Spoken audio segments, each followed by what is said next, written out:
Hi, everyone. Thank you so much for being here. We're opening our next session on climate and energy and the just transition. I'd like to welcome to the stage Rajiv Joshi, who is our moderator and also professor at School of International and Public Affairs, Columbia University. Thank you very much. Please welcome our speakers to the stage.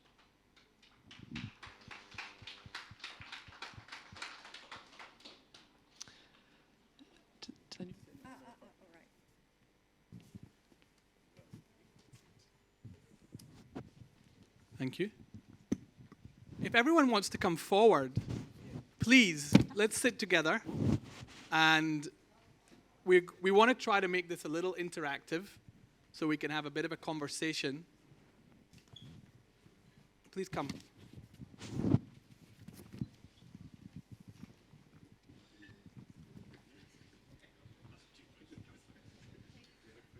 Thank you. Thank you. So, thank you to the KITE team for hosting us here at the Impact Hub at the climate action stage. We are at a critical point at COP28 in these negotiations, almost at halftime in the conversations as we have a break on Thursday. So, my name is Rajiv Joshi. I was the lead author of the Decisive Decade Inquiry into the Future of Climate Action, and I'm working closely with the School of International Affairs at Columbia, but also with the field as we think about how do we accelerate this transition to ensure that it's fair and it's fast. We are seeing a number of announcements coming out of this COP. I want to ask our speakers and firstly introduce our speakers for some of their reflections. So starting with at the very end of the panel here, we've got Dr. Mika Obayashi, who is the director of the Renewable Energy Institute and was previously with the International Renewable Energy Agency, IRENA, and very delighted to have you with us. Andrew Kamau, who was the Secretary of Energy looking at petroleum and many of these key issues in Kenya for a number of years and has over 30 years of experience looking at the energy transition, having worked on everything from gas and cook stoves and LPG through to some of the most advanced solutions in terms of geothermal, solar, and is leading the Energy Opportunity Lab at Columbia's School of International Affairs, the Center for Global Energy Policy. And from what I understand, it's a year since that was launched on this same stage, KITE stage, at COP27 in Sharm el-Sheikh. So it'll be great to hear how that has been moving forward. And then with us we also have Mark Dixon, a fellow Brit, although I'm a Scot, and so it's always nice to have a friendly Scottish-English rivalry. Hopefully on this panel we'll get into some debate around the transition and some of the barriers that we need to overcome. Mark is an expert in energy, leading global energy transition and decarbonization at DSS Plus, and has over 30 years of experience, a master's in engineering, really understands some of the deep questions that we're going to be addressing here today. Also was at Imperial College in London, but has worked with BP, with Saudi Aramco, with TNK, Gazprom, many of the energy companies, so has a good inside understanding of what does this mean from a business perspective to try to shift the energy system. So as a starting question, at a halftime point in the COP discussions, where do you think we stand on the energy transition? And what are the big obstacles that you think are currently standing in the way of moving at the speed and scale we need to halve global emissions by 2030? Start with you, Dr. Oyabishi. Okay, thank you, Rajiv, but I have to say that I'm not a doctor, but just Mika Obayashi, and then it's very nice to be invited at this great panel. And then regarding that, seeing the COP28 discussion, that we have to celebrate, that we could have the more than 100 10 countries pledged to triple renewables that capacity by 2030. And then that we are really excited about that. But at the same time, that for example, Japan, at my country, that the day after the Prime Minister pledged that, ministers of environment and economy clearly said that Japan doesn't commit that triple the capacity by ourselves. It's a kind of international pledge. So we said yes. So I think that seeing the developed countries' obligation, I think that we really pledged at the G7 that we will decarbonize the power sector by 2035, and then that we need a massive scale of renewables to be implemented now. So seeing the COP discussion, that I'm afraid that is a kind of just a declaration of greenwash or something. And then that we have to focus on the phase out, phase down on fossil fuel as well. And it has to be clearly date and years to be cited at how we can phase out the fossil fuel, and then all the kind of investment for fossil fuel to be used for the energy transition. That is a quite important thing, I think. So one of the big tensions actually at this COP is this trade-off, perceived trade-off between decarbonization and fossil fuel phase-out on the one hand, and the right to development on the other hand. Africa, 800 million people don't have access to energy. Andrew, you've been in the thick of this question, trying to navigate the transition. What are some of your reflections around how we might navigate it? And what do you think we can do at this COP and beyond to ensure we're both at the same time providing energy access, but at the same time ensuring that we stay within planetary boundaries and within what the science is calling for? Isn't that the question? I think for the developing world, the majority of it all is that, okay, you hear a lot of platitudes, 50% of the world's solar radiation is in Africa, et cetera, et cetera. But only 2% of the investment in green energy went to Africa last year. Yeah. So when you talk about a decarbonization transition, we're not even in the carbon economy. So what are we talking about decarbonizing? Our total emissions cumulatively 3%. The amount of energy consumed per capita in Africa is 900 kilowatt hours the whole year, annual. In the US, it's 900 per month. So, you really need to start asking ourselves some hard questions that if you look at India and China and how they've developed, if Africa develops in the same trajectory, it doesn't matter what the rest of the world does. Even if we all go into green and no fossil fuels whatsoever, you have 2 billion people by 2050. 13 of the 20 largest cities in the world will be in Africa. Some of them have not been built yet. There is no discussion about decarbonization without talking about Africa.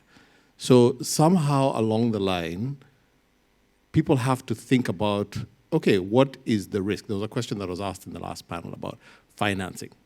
How do you finance the energy transition? Because today, if I want to build a coal-fired power plant, or I want to build a gas-fired power plant, or I want to build solar or wind, it makes no difference whatsoever in the hoops I'll have to jump to raise the money. And if I showed you on a blind test, this is what I had to do for gas, solar, wind, hydro, you wouldn't be able to tell them apart. So yes, you hear about this commitment to net zero, but on the ground, I'm sorry, I don't see it. Yeah. Thank you, Andrew. At this COP, we've seen some unlikely progress in various fronts. We've seen the development of a fossil fuel non-proliferation treaty with countries like Colombia, the 6th biggest exporter of coal, signing on to a treaty. We've seen leadership from small island states who are feeling that the need to push further and faster because of the rising sea level. and many of the impacts of climate change. Many of those countries sharing an expression that, based on the production gap report of UNEP and others, that the planned increase in production of fossil fuels in the global north, particularly in the United States, where planned production between now and 2030 is greater than the rest of the world combined, is a big part of the challenge, not just in terms of what needs to happen in the global south, where energy access is a bigger problem, just as Andrew has explained. Mark, as someone who's working on this issue, in countries in the global north, but also in working closely with some of the companies that have access to many of the fields, trying to think through these questions. We saw a big commitment from Exxon at this COP on methane with other companies. What hope do you have, and what do you think are the technical barriers and some of the obstacles from your perspective that are preventing this transition from taking place? Thank you very much. Where to start with that one? That's quite involved. How do you solve decarbonisation for industry? You could have shortened that to. I guess there's a number of pillars I'd like to see. A while ago, a reporting system called the Task Force for Climate-Related Financial Disclosure was invented. And within that, if you follow it, there is a commitment, a public disclosed commitment, which, if you do it properly, is supposed to have your decarbonisation pathway and the amount of money you're committing to it and the things you're going to invest in. So at a company level, if you were truly dedicated to that voluntary standard, all your shareholders, all of your external stakeholders would know you as a company are committed to X, Y, and Z. I've read those reports. I see lovely decarbonisation pathways to 2050. I don't see a lot of explanation as to how that is going to be done, or the level of investment that a company is going to make to deliver that. So I love the pledges that have been made here. Methane is an issue that I worry about quite a lot. Coming from the oil and gas industry originally, methane concerns me a lot. I love the fact that various companies have signed up to various commitments related to methane, but I don't see a lot of action. I spent a bit of time looking at this before COP28. I was worried that there were technical barriers to it. There aren't. There's an organization called the Methane Guiding Principles Partnership, who are acting as a center of excellence to reduce fugitive methane emissions from oil and gas. I've read their voluntary standards. They're excellent. What I don't understand is why no one is following them, or very few are following them. So there's something here about making a commitment to a pledge is one thing. Making a commitment to do something, to spend money, is another. And do you think voluntary standards are enough? They're certainly a step in the right direction, and they expose. They were there to encourage. They were there to garner support. But I feel they're headed in a direction now that ultimately exposes those who aren't using them properly. Is certainly where I see it heading. Mika, Japan is critical on this agenda. I mean, countries like Japan, Germany, China, when you look at the supply, for example, of the infrastructure for global coal, an agreement between some of those key economies is so crucial to thinking about the value chain for the infrastructure that is currently supporting the current energy infrastructure that we have. How do you see Japan kind of playing a leadership role on the question of the transition in terms of the technology solutions that we need?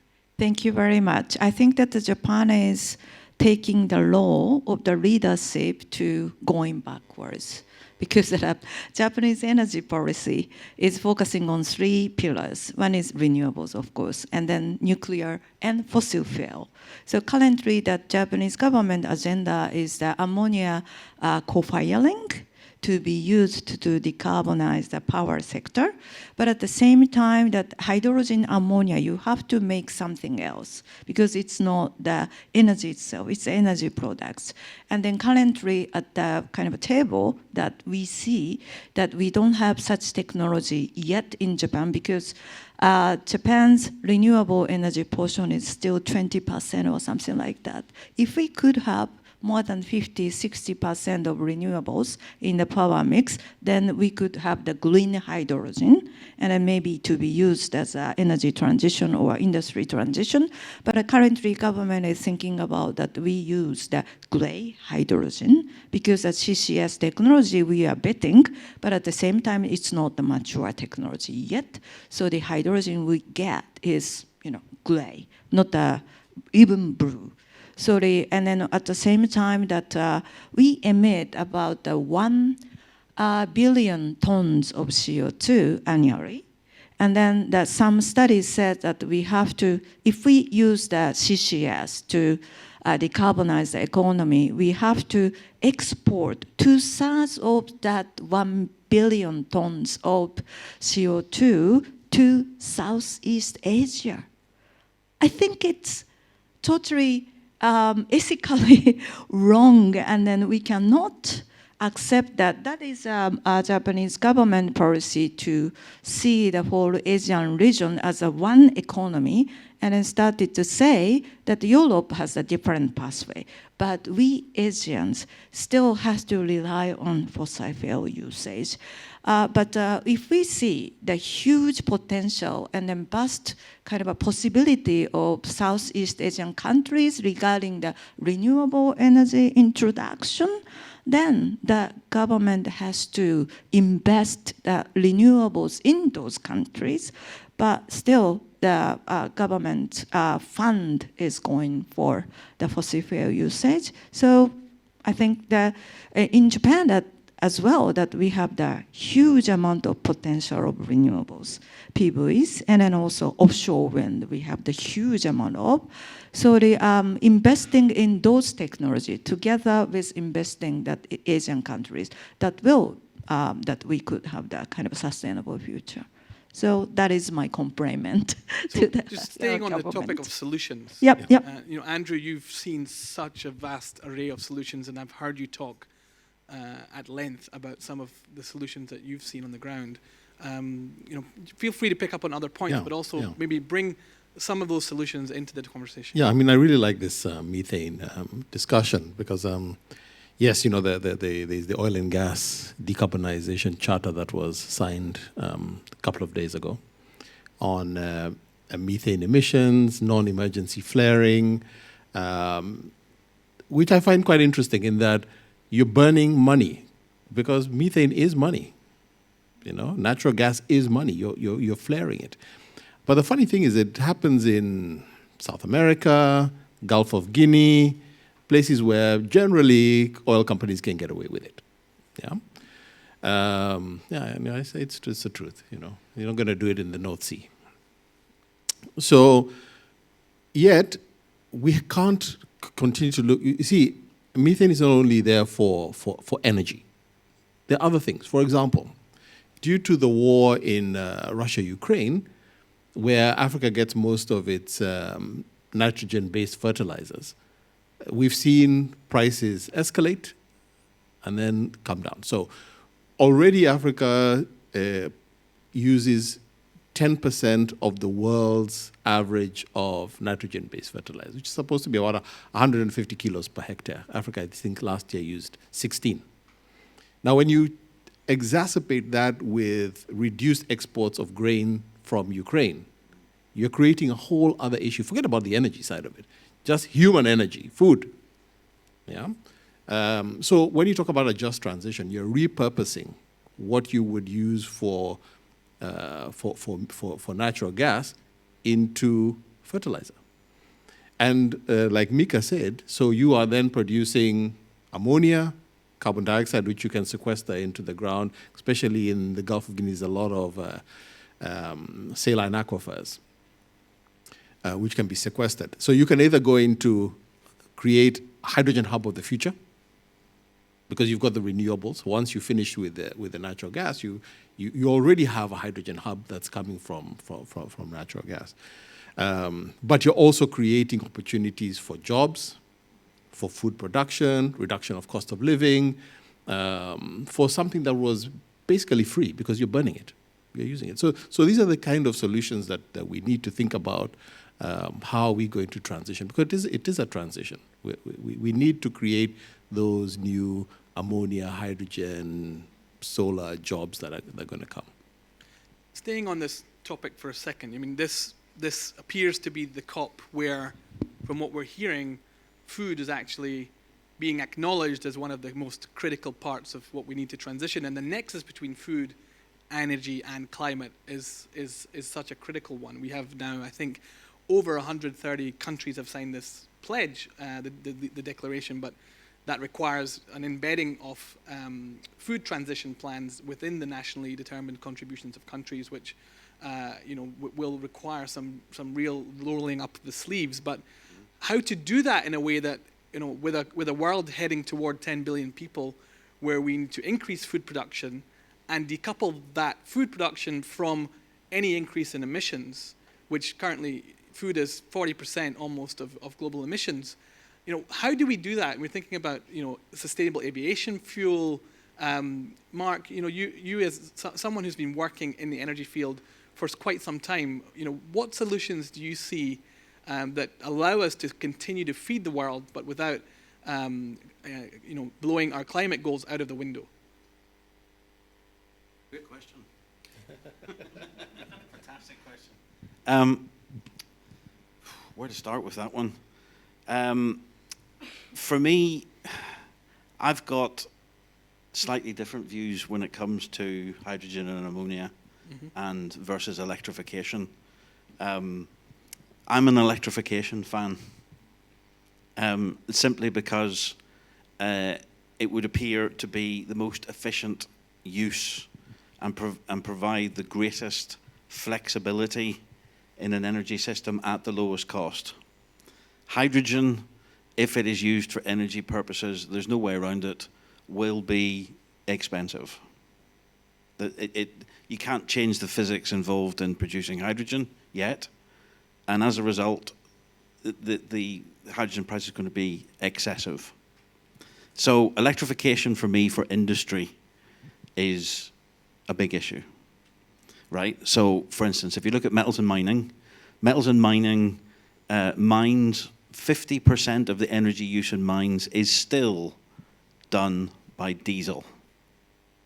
So if you electrify those, you put them on the grid, and then they become an active member of the grid, which allows you balancing opportunities within that grid and overall opportunities.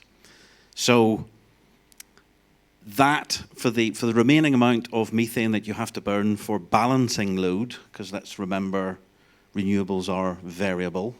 They need a fossil fuel base load to balance them out, to balance supply and demand. Not a lot of people talk about this, but within the 1.5 degree scenario, it is an 80% reduction of fossil fuels, not an elimination. And that 20% that remains, in my book, is the balancing load in electricity grids. Not transport, not anything else, balancing out nationwide electrified industry and more extensive grids. If you went that far with heavy industry, I'm not smart enough to talk about the follow-on implications for agriculture, but that would be where I would start. And there has been some discussion here around the fact that getting to the 85% emission reductions, we have some line of sight into how we're going to get there. And there's even the science can see some level of compatibility with pathways, which I think is where Dr. Sultan has been trying to kind of punctuate certain points. There's been some, I think, controversy around that within this COP around, can we get to 100%?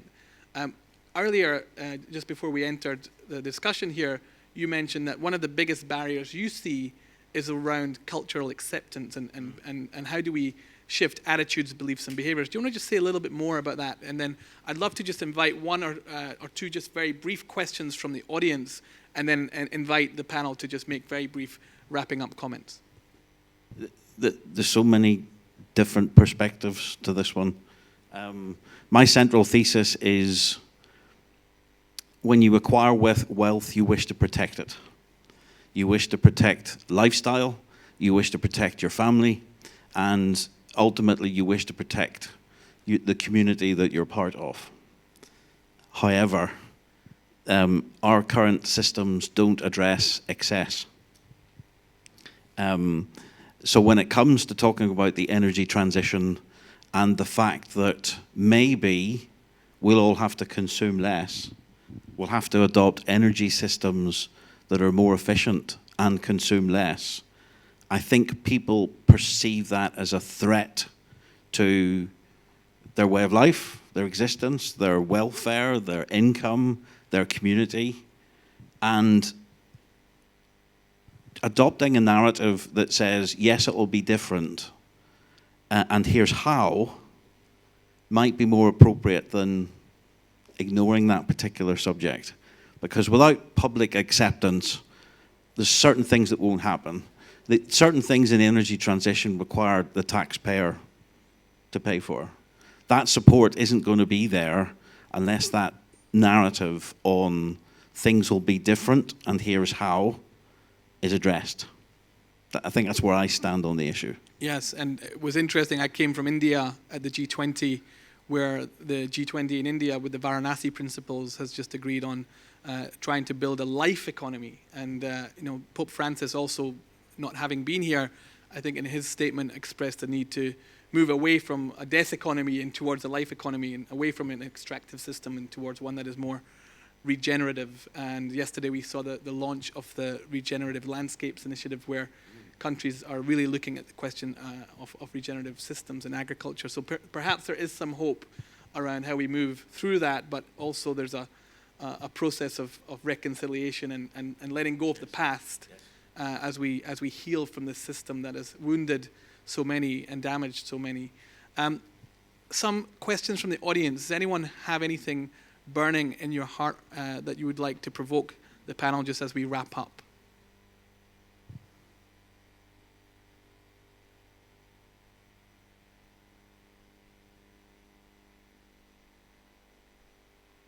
At the back? Good morning, everybody. My name is Neha. Pleasure to be here. I actually missed first part of the conversation, but one question I do have in my mind is really around this battle between phasing down versus phasing out, right?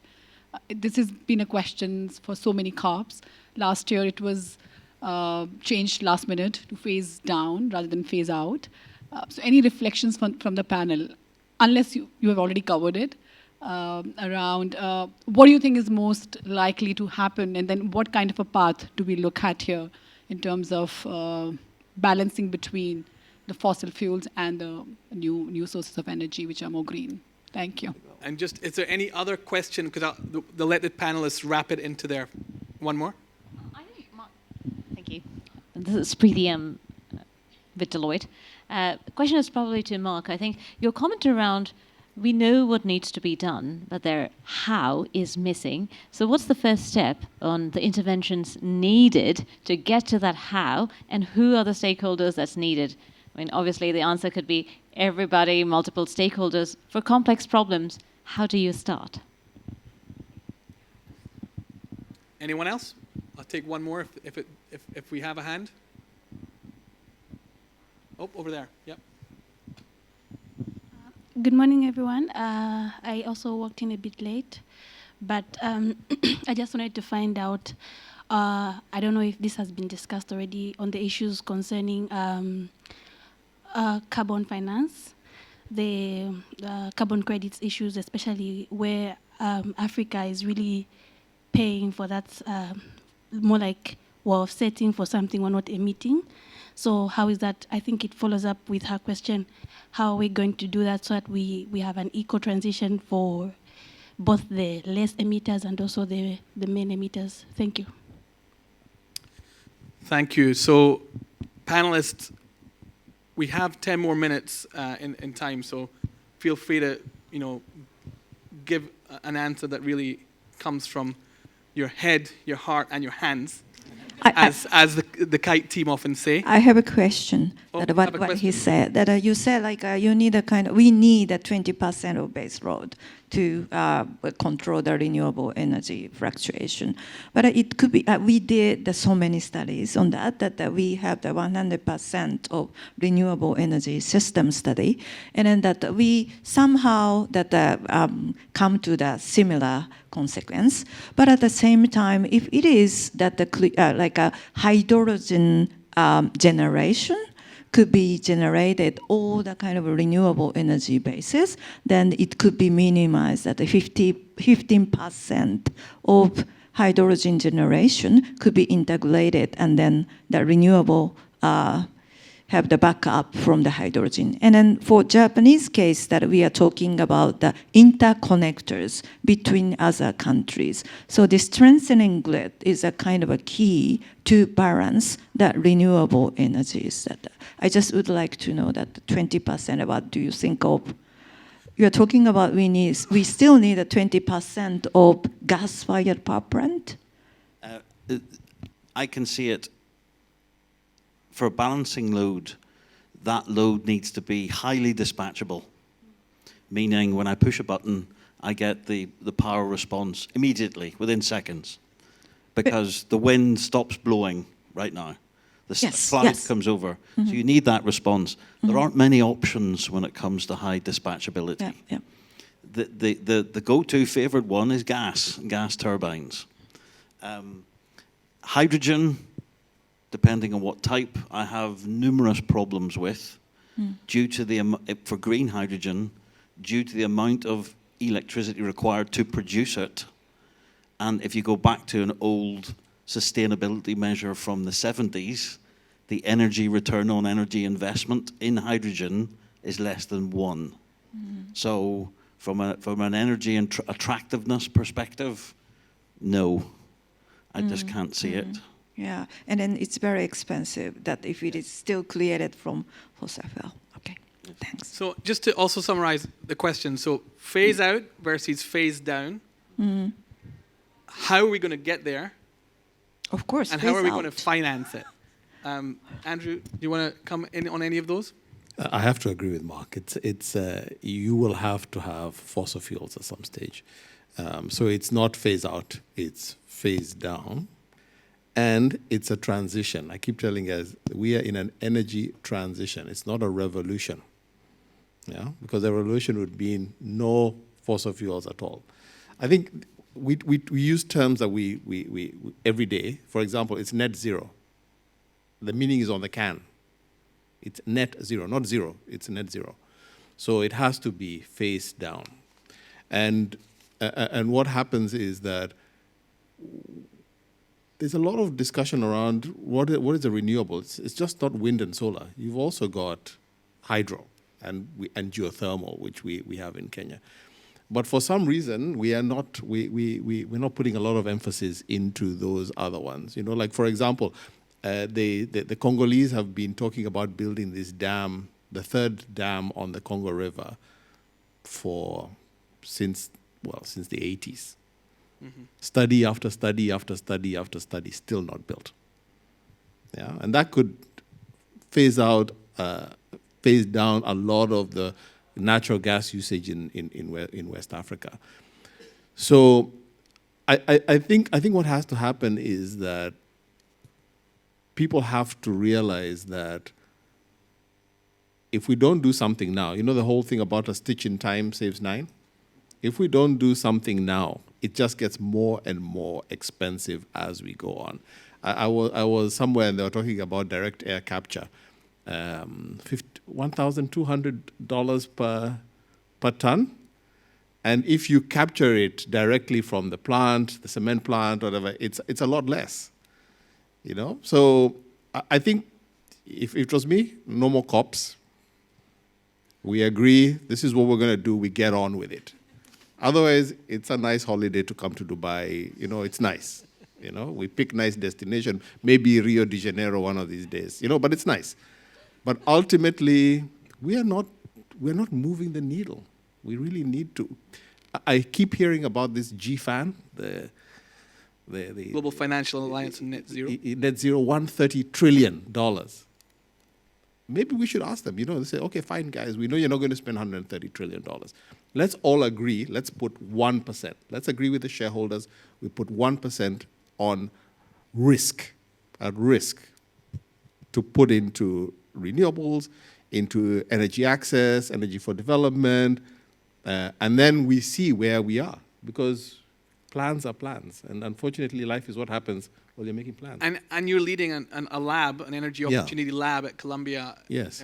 What is it that you're hoping to accomplish? So one thing that we've identified, obviously, is, for example, in the developing world, lack of data. So yes, we asked the banks, please invest in my country. I was having a really interesting discussion with one of the philanthropic organizations, and they were saying, yeah, we want to put in mini-grids. And when we go to the governments of this country and we ask them, where do we put in the mini-grid? They can't really tell you because they don't have the data. So the first thing that we are doing at the lab is data collection. I'll give you a really simple statistic.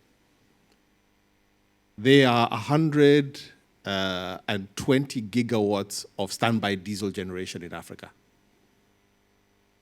120, all sponsored and paid for by people like me, small businesses, and they consume $20 billion worth of diesel every single year.